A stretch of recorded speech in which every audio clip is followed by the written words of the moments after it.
Servus, Glück auf und herzlich willkommen zu einer weiteren Ausgabe im großen FC Bayern München Saisonfazit. Leute, diesmal kümmern wir uns das Mittelfeld. Und bevor wir da reingehen, wie immer der Hinweis, wenn euch gefällt, was ihr seht, hypen, liken, kommentieren, abonnieren, Glocke aktivieren, wenn ihr nichts verpassen wollt. Ja, damit geht's rein. Ab ohne Umschweife Mittelfeld. Wir fangen natürlich mit dem König an. Alles andere, Leute, wäre beschämend. Gut, Durchschnittsnote, Josua Kimmich, bei mir 3,14 in 46 Spielen. In der Rückrunde eine 3,12, also einen Tacken besser wie in der Hinrunde. In der Champions League Note 3,38. Ja, das sagt eigentlich schon alles aus. Kein Spieler, der unter 3 ist bei mir. Liegt vielleicht ein bisschen an den Anspruch, den ich an Josua Kimmich habe. Ich denke, den Führungsanspruch hat er aber an sich selber. Und ich denke, den konnte er definitiv nicht erfüllen in allen wichtigen Spielen, wo es mal ein bisschen nicht so lief. Ist ein Kimmich abgetaucht, liegt natürlich aber auch an dem Gegner, der einfach einen Kimmich aus dem Spiel nimmt. Ja, was jetzt nicht die große Kunst ist. Ich verstehe auch nicht, warum in der Bundesliga das nicht mehr Mannschaften machen. Da brauchst du auch gar nicht den Spieler von so großer Qualität, um Josua Kimmich aus dem Spiel zu nehmen. Du musst ihn einfach nur Mann denken. Punkt. Ja, dann ist ein Kimmich maßlos überfordert oder eine Mannschaft, die hohes Pressing macht, auch dann ist ein Kimmich überfordert. Dann bleibt die meistens nur, sich tief fallen zu lassen, wo er meiner Meinung nach auch der stärkere Part ist. Ein bisschen schade, dass Josua Kimmich die Mittelfeldposition da besetzt und blockt bei uns. Wobei ich sagen muss, in der Hinrunde war es über weite Strecken wirklich stark mit der Kombination Kimmich-Pavlovic. Ja, das war aber auch so, dass Kimmich ganz klar der defensivere Part war und Pavlo der offensivere Part. Das wurde mit der Zeit von Spiel zu Spiel alles ein bisschen weiter verwässert und Kimmich war wieder überall. Paradebeispiel, wenn Kimmich der Sechser bei uns in der Mannschaft ist und in den ersten 3 Minuten in einem Champions League Heimspiel, K.O.-Spiel gegen Paris Saint-Germain den gegnerischen Torwart anläuft, dann sagt das eigentlich alles aus. Ja, du musst diesen Spieler einfach mal einfangen. So, da ist der Trainer in der Pflicht. Ich denke, Kimmich kann die Position eines Sechsers bespielen, kann die auch ordentlich bespielen. Er wird natürlich kein Defensivwunder mehr werden auf dieser Position. Er wird nicht mehr das superschnelle Umschaltspiel im zentralen Mittelfeldzentrale haben. Er wird nicht das super starke Gegenpressing mehr entwickeln in seinen letzten Jahren. Da brauchen wir uns gar nicht drüber unterhalten.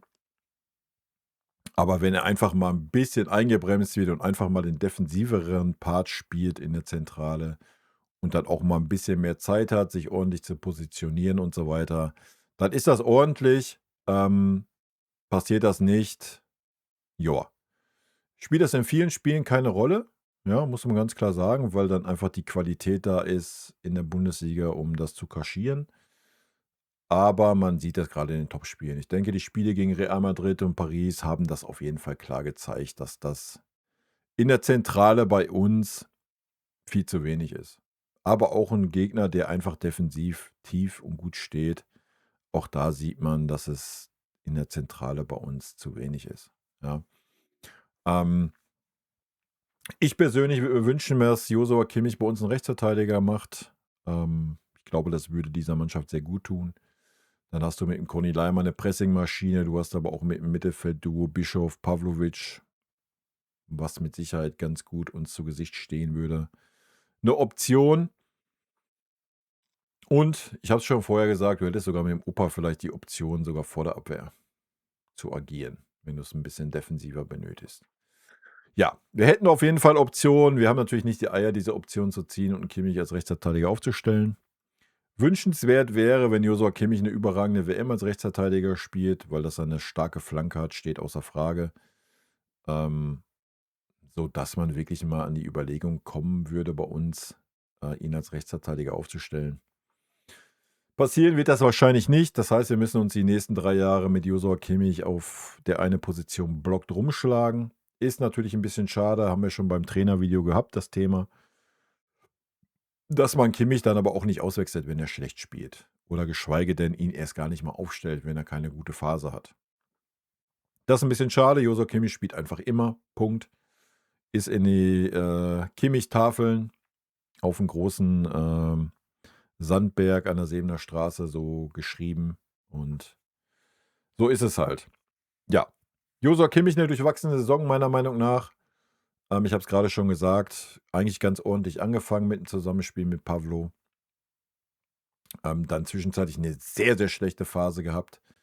Dann war es wieder einen Tacken besser, immer wenn er sich ein bisschen am Riemen reißt, ja, und ein bisschen sich zurückhält, dann ist es eigentlich ordentlich von Josa. Dann kann er seine Chipbälle spielen. Wenn er aber dieses „Ich muss überall und nirgends sein", nochmal, wenn man 'n gegnerischen Torwart als Sechser anläuft, ja, sorry, dann ist irgendwas verkehrt. So, und wenn ich das in einem K.O.-Spiel tue, dann hat das auch nichts mit Führungsspieler zu tun. Und es hat natürlich auch nichts mit Führungsspieler zu tun, wenn die Mannschaft mal nicht gut spielt, gnadenlos mit untergeht und man es nicht hinbekommt, verbal sowieso nicht, mal ein Zeichen zu setzen, ja. Wenn man es dann aber auch nicht hinbekommt, mal sportlich 'n Zeichen zu setzen und das als die zentrale Mittelfeldposition und der zentrale Spieler, dann ist das traurig, ja. Und dass man 85% seiner Pässe, die man so pro Spiel hat, wo man ja immer meistens so um die 100 oder mehr liegt, man es dann auch nicht hinbekommt, davon mal mehr wie 5 oder 10% nach vorne zu spielen, sondern immer nur quer und nach hinten, dann ist das auch zu wenig auf dieser Position. Und wenn man dann noch überlegt, wie lange ein Kimmich braucht, um überhaupt mal zu entdecken, wo ich denn den Ball jetzt hinspiele, dann sage ich euch ganz ehrlich, ist das irgendwann halt einfach nicht mehr zeitgemäß im aktuellen Fußball und auch wirklich nicht zeitgemäß, was unsere Spielweise anbelangt. Er bremst das Spiel manchmal hardcore aus, muss man ganz klar sagen. Und wenn es dann mal drauf ankommen würde, zu sagen, ey, yo, es ist jetzt super viel Hektik drin, wir müssten das Spiel jetzt mal ein bisschen beruhigen, dann siehst du vom Kimmich gar nichts. Ja, dann siehst du nichts. Dann wäre es gut, mal den Ball zu nehmen, mal drauf zu treten, mal Ruhe reinzubringen. All das fehlt Joshua Kimmich. Ja, ich weiß nicht, warum er bei anderen Medien oder auch bei den ein oder anderen Fans so hoch immer gehandelt wird, notentechnisch. Weiß ich nicht. Vielleicht habe ich einen zu hohen Anspruch an Joshua Kimmich. Vielleicht ist das Problem. Ich weiß es nicht, ja. Vielleicht soll ich den in der kommenden Saison einfach mal runterschrauben, dann wären vielleicht auch die Noten besser, aber wenn ich einen zentralen Mittelfeldspieler sehe, der in einem Spiel dreimal von irgend 'nem Gegner überlaufen wird und einfach nicht hinterherkommt, ja, sorry, dann ist das für mich keine Möglichkeit, diesen Spielern 'ne Note 2 zu geben, Alter. Ja, weil wenn ich ein zentraler Mittelfeldspieler bin, ob jetzt Sechser oder Achter, dann ist das ein Ding nur Möglichkeit. Wenn ich dann sehe, dass gerade in Spielen, wo Gegner vom Format sind, Real Madrid, Paris, guckt euch mal an, was für Löcher vor der Abwehr waren. Da ist kein Kimmich. Du siehst keinen Kimmich. Wie auch, weil Kimmich steht dann noch an der Mittellinie und hechelt hinterher, wenn wir die Gegentore fangen. Ja, ist ja gar nicht schnell genug im Umschaltspiel. Ja. Und anstatt dann hinten zu bleiben, wenn man weiß, ich bin nicht schnell genug im Umschaltspiel, keine Ahnung, das sind Sachen, die ich einfach von einem Führungsspieler erwarte, ja?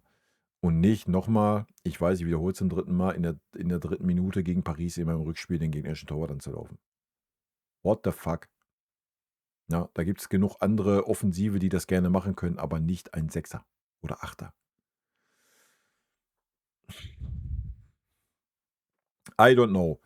Positiv an Kimmich diese Saison, Standards und Ecken waren größtenteils gut, definitiv. Das Zusammenspiel oder die Abstimmung mit Serge Gnabry immer noch überragend gut, ja. Da stimmt blindes Verständnis, wenn er in die Räume geht, Kimmich die Chipbälle spielt. Was mir auch ganz gut gefallen hat, dass er sich zwischendurch mal in ein, 2 Spielen mein Herz genommen hat und auch mal aus der Distanz versucht hat, mal abzuziehen. Kimmich wie immer heiß gegen Dortmund, ist er immer. Ähm, der Start der Saison war verheißungsvoll von Josh, habe ich schon gesagt. es ist schade, dass er dann immer wieder in diese „Ich muss überall auf dem Platz sein" abdriftet, ne? Das hat leider nichts von einem Topspieler und leider taucht er dann auch in den Topspielen regelmäßig ab und ist nicht zugegen, ja. Dann sticht eher so 'n Upamecano raus oder so 'n Harry Kane. Ähm, von einem Joshua Kimmich siehst du leider gar nichts, ja. Und das ist bei dem Gehalt, was er bezieht, ist mir das einfach zu wenig und daher kommt bei mir dann so 'ne Note zustande, die ihr ja grade seht. Ja. Und mein Take, ich habe es schon gesagt, zu den Saisonfazit, zur Champions League-Geschichte und so weiter. Solange Joshua Kimmich bei uns als Sechser agiert und es nicht hinbekommt, endlich mal diese Position zumindestens in Topspielen adäquat zu halten und sich da zurückzunehmen, solange werden wir nie 'n großen Titel gewinnen, ne? Das ist einfach so. Und dazu kommt dann halt noch, dass er dann mit seinem super lahmarschigen Spiel und seinem super autoritären Spiel dann so 'n Pawlovic auch die Räume nimmt, ja? Es war mal 'ne Phase in dieser Saison, wo 'n Pawlovic so selbstbestimmt war, grade Anfang der Saison, frei aufgespielt hat, unser Spiel gestaltet hat. Kimmich dahinter schön mal Diagonalball die Seiten verlagert hat, mit dem Chipball mal was eröffnet hat, gute Standards gespielt hat. Das war perfekte Harmonie, ja, wirklich perfekte Harmonie. Und dann auf einmal war's wieder so: „Ah ja, ne, komm, jetzt habe ich aber keinen Bock mehr. Jetzt gehe ich aber mal wieder 'ne Position nach vorne." Und dann hieß es für Pavlo nur noch Querpass Toni auf Kimmich. Jeder Ball auf Kimmich. Pavlo kriegt 'n Ball auf Kimmich, Kimmich macht irgendwas. Jeder Ball auf Kimmich. Kein eigenes Denken mehr, keine eigene Verantwortung mehr, jeder Ball auf Kimmich. Das wurde dann Tacken wieder besser aber nie wieder so, wie's da mal war, ja. Das ist super schade. Ich weiß nicht, woran es liegt. Vielleicht ist das 'ne Anweisung vom Trainer. I don't know, ja. Es ist schade und Kimmich hätte so viel Potenzial zumindest ein bisschen näher an eine Stufe eines Declan Rice ranzukommen, indem er einfach mal sein Positionsspiel verbessert und sich mal auf die Kernelemente konzentriert und mal einsehen würde wenn ich in den und dem Aktionsraum bin, kann ich dieser Mannschaft so viel geben, ja? Und den Rest müssen dann mal andere machen, ja? Mal 'n bisschen loslassen und nicht alles machen wollen und dann aber in Topspielen noch abtauchen. Das ist so der größte Kritikpunkt eigentlich, ja? Man will immer alles machen in aufm Platz und dann kriegt man in Topspielen, wo es wirklich drauf ankommt, dass man ihn mal sehen würde, müsste, der dann auch so 'n Pavlo führt, ja, siehst du gar nichts von Josua. 0. Der ist einfach nicht zugegen, ja? Und das ist traurig. Ob das besser wird in der kommenden Saison? Ne. Kimmich ist am Peak seines Leistungs Schöpfens. Ich denke, das wird jetzt eher von Saison 'n bisschen schlechter werden wie besser. Ähm vielleicht hat er noch eine große, gute Saison. Vielleicht, werden wir kommende Saison sehen. Danach wird's definitiv eher schwächer werden wie stärker. Das ist mein Take. Ähm ich bin gespannt, wie's weitergeht mit Josh. Gut, die nächste Legende Leon Goretzka, Halleluja, ist am Ende der Saison weg. Was mich traurig für den Typen Leon Goretzka macht, für die Art Fußballspieler ja, Leon würde vielleicht zum FC Bayern noch passen, wenn er der klare Sechser wäre. Ähnlich wie Josh. Ja, da hat er 'n paar sehr, sehr gute Spiele gemacht, Leon. Ähm aber nicht neben Josh. Immer, wenn Josh nicht aufm Feld war, weil er dann mehr Verantwortung nehmen konnte und die hat er genommen. Da hätte ich mir Leon vorstellen können. Ähm da fehlt ihm dann vielleicht so 'n bisschen die große Übersicht. Hat aber auf jeden Fall 'n defensiv stärkeren Zweikampf wie Josua. Na ja, am Ende sei es drum, Leon Goretzka ist weg, Vertrag ist ausgelaufen. Seine Durchschnittsnote war 3,45 bei 31 Spielen, davon waren wenige über 90 Minuten. In der Rückrunde hatte er 'ne 2,93, stark verbessert, nachdem es hieß: „Jo, das war's. Leon haut rein. In der Champions League hat er eine Note von 3 glatt. Also da sieht man schon, dass Leon ja in der Rückrunde alles reingeworfen hat und hat alles rausgeholt, was für ihn rausholbar ist. Ja, ich habe es schon öfter gesagt, für mich ist Leon Goretzka sportlich einfach in der verkehrten Mannschaft. Wir spielen eine Art Fußball, die diesen Box-to-Box-Spieler eigentlich nicht benötigt. Ja. Erst recht, wenn wir, wie es nun mal 90% der Spiele sind, dass ein Gegner in der eigenen Hälfte ist, dann brauchst du keinen Box-to-Box-Spieler. Ja, da brauchst du was Kreatives, was Ideen hat auf der zentralen Position. Und das, Leon Goretzka ist vieles, aber das natürlich nicht. Ja, Leon Goretzka ist stark, wenn es um Umschaltspiel geht, wenn es um Räume geht, die genutzt werden können. All das ist beim FC Bayern halt schwierig, wenn du den Gegner immer in der eigenen Hälfte hältst. Ja. Von daher, es war eine ordentliche Rückrunde. Ich denke, Leon Goretzka hat sich ordentlich verabschiedet, hat ja auch noch ein schönes Freistoßtor gemacht, hat Anteil gehabt. Ich hätte mir gewünscht, dass man ihn gegen Paris nochmal reinwirft, weil Joshua Kimmich einfach blass war. Er hätte mit Sicherheit nochmal Akzente gesetzt. Ob es was geändert hätte, sei dahingestellt. Fand ich ein bisschen schade, dass man das nicht gemacht hat. Ja, Leon, ich wünsche dir alles Gute. Ich hoffe, du wirst Verein finden, wo der Fußball zu dir passt. Dann denke ich, wird Leon nochmal ein großer Faktor sein, wird nochmal Spaß haben. Ja, bei uns hat es nicht mehr gepasst die letzten Jahre und wir sehen es, die Spielzeit, die er trotzdem noch gekriegt hat unter Kompanie. Da seht ihr einfach, wie sehr Vincent Kompany einfach die Erfahrung schätzt. Ja, weil die ganzen Spiele, die Leon Goretzka bekommen hat, hätte auch Tom Bischoff bekommen können. Ja, und der hätte eine Entwicklung genommen, die er so schon gut genommen hat. Stellt euch mal vor, er hätte diese Spielzeit noch oben drauf gekriegt. Von daher bleibt es zu hoffen, dass ja, er die vielleicht in der kommenden Saison bekommt. Gut, da wir ja auch schon bei Tom Bischoff waren, gehen wir auch direkt rein. Tom Bischoff. Durchschnittsnote 2,72 bei nur 20 Spielen, davon auch nicht viele über 90 Minuten. In der Rückrunde sogar 2,55 Durchschnittsnote, in der Champions League 2,88, also ein bisschen schlechter. Ihr seht aber schon unter 3, ja, was ordentlich ist. Hatte ein, zwei Mal die Chance in der Zentrale. Ich erinnere mich an ein Spiel, wo er einmal die Chance, ich weiß nicht, was mit Pavlo zusammen, bin mir nicht sicher, wo er maßlos enttäuscht hatte. Danach dann auf die Außenverteidigerposition verbannt wurde, das da ordentlich gemacht hat. Und dann durfte er mal wieder in der Zentrale ran und hat dann auch gezeigt, zu was er imstande zu leisten ist. Ja. Und das ist so viel mehr wie Joshua Kimmich, Alter. Sorry, dass ich das so sagen muss. Allein der defensive Zweikampf, den er führt im Zentralmittelfeld, die Torgefahr aus der Zentrale heraus, aus der Distanz, die Ballbehandlung, das sich durchsetzen gegen einen pressenden Gegner. Ja. Einfach so diese Thiago-Lockerheit, die bringt er so ein bisschen mit. Natürlich nicht auf dem Level eines Thiagos, so, vielleicht kommt er da nochmal hin, ey, wer weiß, ja. Dafür müsste er natürlich erstmal die Chance kriegen in der Zentrale. Für mich hat er auch im Pavlovic den Rang abgelaufen in der Rückrunde. Ja, wäre schön gewesen, ihn immer in der Zentrale zu sehen, anstatt Pavlovic, der ein kleines Loch hatte in der Schlussphase der Saison.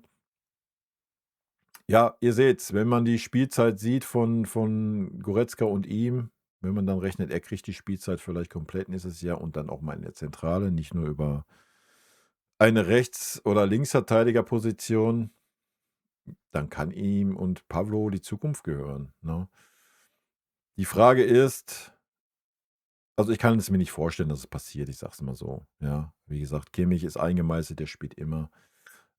Das heißt, es wird auf Tom oder Pavlo hinauslaufen, da Tom ein bisschen variabler ist und halt auch mal den Außenverteidiger geben kann. Ey, I don't know. Ich würde mir wünschen, dass Tom die Spielzeit, das Vertrauen kriegt, wie es viele andere Spieler kriegen in der Zentrale. Ich glaube, dann kann der ein richtig, richtig starker Spieler werden. Auch was ich alles da bei ihm in Hoffenheim gesehen hatte. Hat er bei uns bestätigt, hat meiner Meinung nach auch schon einen Stepper gemacht. Und schade, dass er nicht mit zur WM fährt. Ich hätte es ihm gewünscht. Hätte er auf jeden Fall verdient, meiner Meinung nach. Aber vielleicht ist das auch seine große Chance in der kommenden Saison, dass er einfach fitter ist, frischer ist, wie die zurückkommen. Je nachdem, wie weit die WM geht für die deutschen Teilnehmer.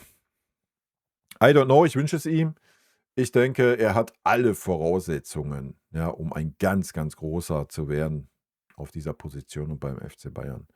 Und das war eine ordentliche, Einstiegssaison für ihn, ja, meiner Meinung nach. Ähm, Natürlich ein junger Spieler, aber alles, was ich gesehen habe anlagenmäßig für mich persönlich, ich freue mich auf mehr, ja, und ich würde mich auf mehr von Tom in der Zentrale freuen. Mal sehen, was die Zukunft bringt.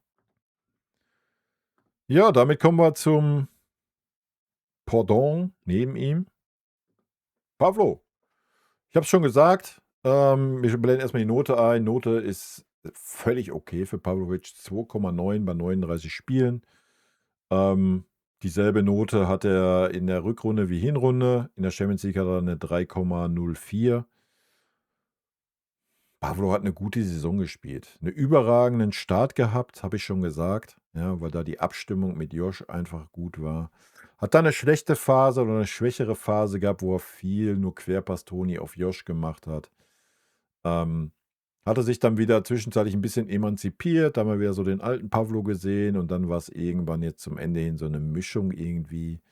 Immer eine Halbzeit ganz schwach, dann hat er mal, 2, 3 Spiele am Stück gehabt, wo ganz, ganz viele Fehlpässe die ersten 20, 30 Minuten drin waren.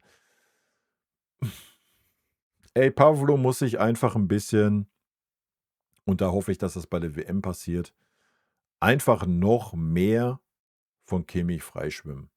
Er muss einfach mehr, er hat das in 2, 3 Spielen gehabt, obwohl Josh dann auf einer Höhe war und auch oft den Ball gefordert hat er ihn einfach ignoriert, ja? Und das muss mehr von Pavlo kommen. Pavlo muss das Selbstvertrauen haben zu sagen: „Ey, ich bin hier der Aufbauspieler und ich muss nicht jeden Ball auf Josh spielen.“ Klar, wenn Josh besser steht, eine bessere Posi hat, alles klar, spiel den Ball auf Josh. Ja, du musst aber nicht in den Raum reinlaufen, auf 2 Meter an Josh ran, um dann 'n Pass auf Josh zu geben, damit Josh ja den Ball hat, ja? Ähm, Solche Spiele gab's und nicht wenige, ja?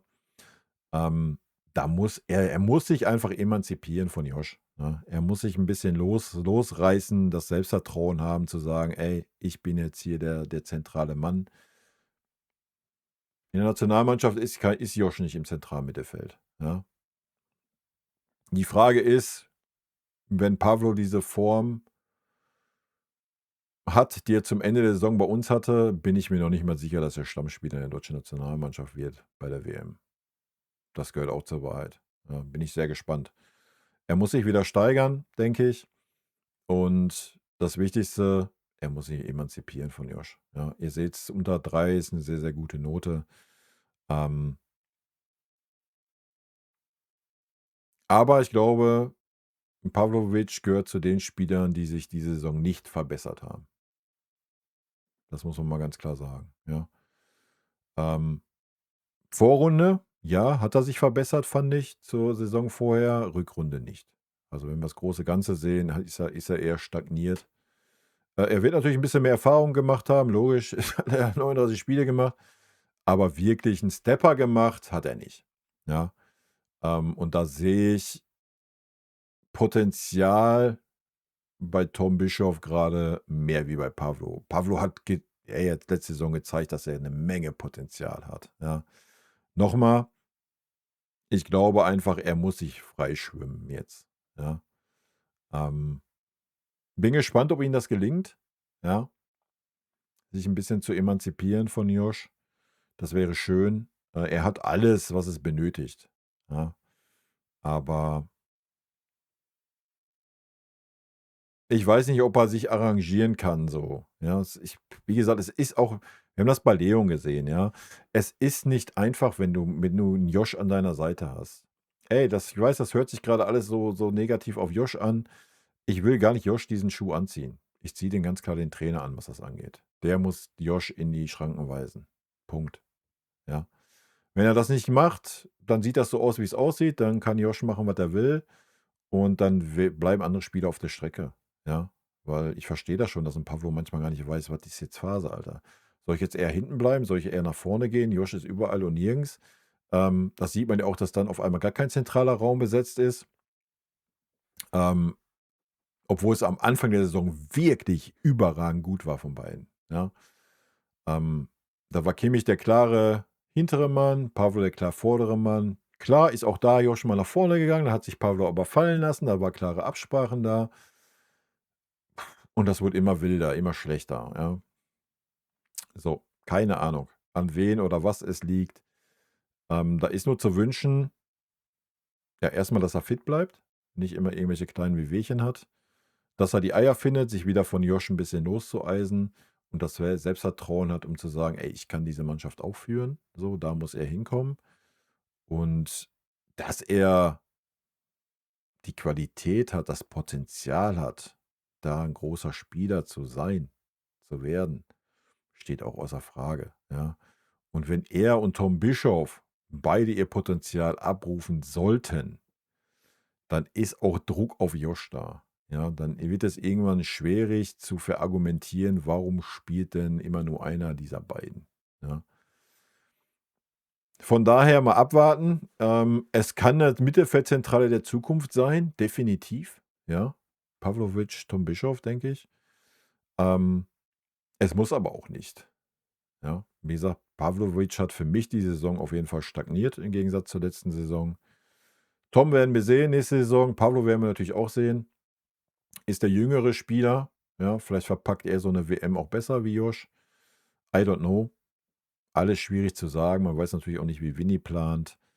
Ähm, Super schön, Pavlovic in der Mannschaft zu sehen als geborener Münchner. Und ich hoffe, ja, ich hoffe, er kann es irgendwie wieder ein bisschen befreiter aufstehen. Man hatte auch so ein bisschen so das Gefühl, dass er ein bisschen gehemmt ist. Das meine ich so mit ein bisschen Loseisen von Josh so, ne? Man hatte oft dann das Gefühl, ob gewollt oder nicht, ich schiebe auch so ein bisschen die Verantwortung immer auf Josh. Ich spiele einfach immer den Ball zu Josh, dann habe ich keine Verantwortung so, ne? Ähm, Da muss er wieder ein bisschen von wegkommen. Er hat in den letzten Spielen das immer so beides drin gehabt. Hat irgendwie eine Halbzeit immer so Sicherheit und immer: „Ich spiele den Ball auf Josh“ und bla und Sülz.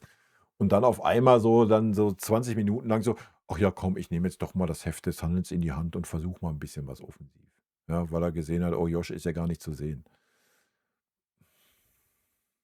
Das sollte er halt einfach immer tun, ne? Ist auf 'm guten Weg, denke ich. War 'ne mit Sicherheit 'ne Saison, wo er auch einiges an Erfahrung mitgenommen hat. Ja, und auch er wird nächste Saison noch mal 'n bisschen mehr im Fokus stehen. Ich meine, der hat jetzt schon viele Spiele gemacht, so, keine Frage, aber Leon ist nicht mehr da. Bin gespannt. Ja, er muss kommende Saison meiner Meinung nach auf jeden Fall wieder 'n Stepper machen. So, ja, dass man nicht jede Saison 'n Stepper macht aufm Weg nach oben, ist klar, ist normal. Jetzt hat er 'ne Saison gehabt, wo er seine Leistungen gefestigt hat teilweise mal 'n bisschen schwächer, teilweise aber auch sehr gut. Und jetzt muss wieder 'ne Saison kommen, so, da muss er noch mal 'n Stepper machen, ne? Da muss jetzt wieder 'n bisschen besser werden. Ähm, Traue ich ihm zu und ich freue mich drauf. Ja, und ich freue mich drauf, vielleicht auch mal, ja, in der Zentrale dann Pavlo und Tom Bischoff zusammenzusehen. Ich glaube, das könnte eine sehr, sehr starke Zentrale werden. Gut, Leute, das war's zum Mittelfeld. Ich bedanke mich für eure Aufmerksamkeit und schreibt mir gerne in die Kommentare, wie ihr das seht. Haut rein, bis dann. Tschüssi.